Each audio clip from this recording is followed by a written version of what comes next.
What up, Bank here? You know, it is June 16th, about 5 p.m., whenever you're watching this. But did you know we become what we think about, right?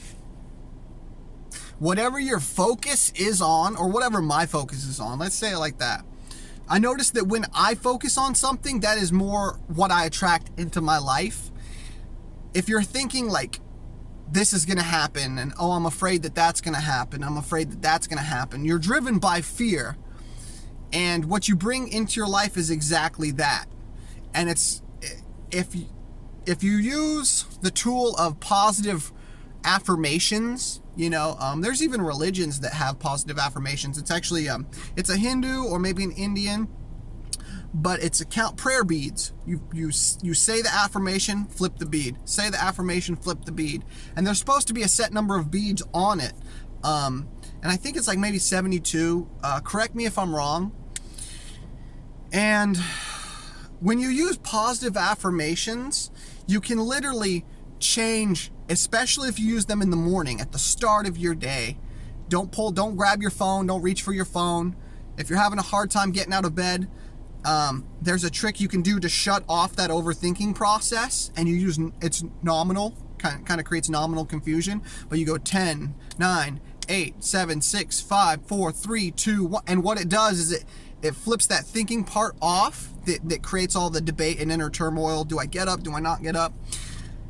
And it uses the numbers, and then in the background, you can then force yourself to get up when you hit that one. Get in the shower. That's what I do.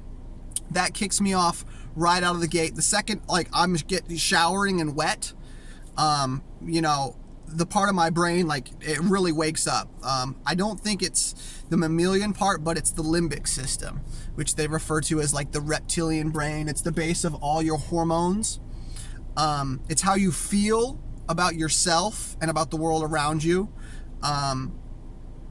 Fuck, fight, flight, food, or freeze.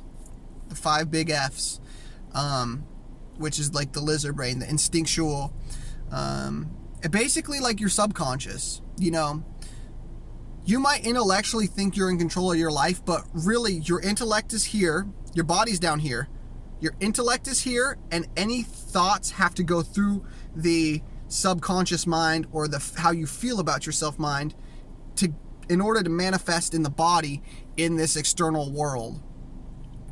And so there's a pathway, and you really have to affect your behavior habits, your daily little habits that you don't even know you do. You know, I'm sure a girlfriend has pointed it out to you that you leave your toothbrush on the side of the sink and you never even realized it. Or for me, a weird thing is my family, I grew up using Windex as cleaner.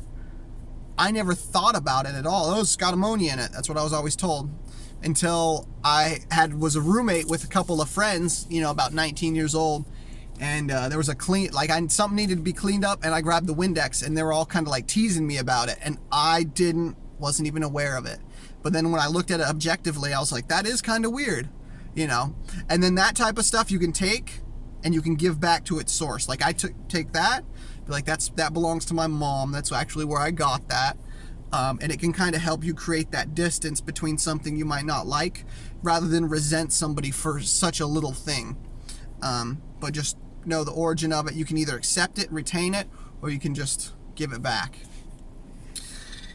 And so, you know, whatever we think about with our conscious mind up here is really where our focus is going to be. So when you're aware of something, your focus is on it, you're going to amplify whatever that is. It's going to get bigger and come into your life. Positive, negative, regardless.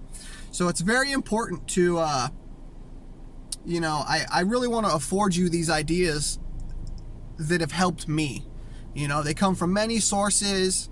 You know, when I was in my early 20s and I was hit with this thing called life, and whoa, it's not how I thought it was. My GPA doesn't matter.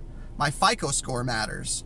What money, you spend it. You save it, but, you know, nobody teaches you how to spend money. Everybody's, oh, my kid's great. They can save their money.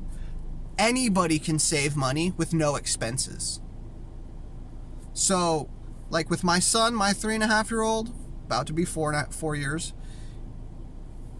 you have to teach people to spend, because that's what they're going to do. They're going to have to spend. So you have to teach them, get all those bad habits kind of flushed out, get the spending out, and then you can come in and you can kind of get some grounds and footing. So people aren't even conscious of what they're doing. They're not conscious of where they're putting their value, their money. You know, money is just an external expression of a created value that you created for somebody else. They give you the value, the currency, and then you spend that value on something you find valuable as well in exchange. So it's just an expression of what's going on in here. But be conscious of what you're thinking about up here. Deuce.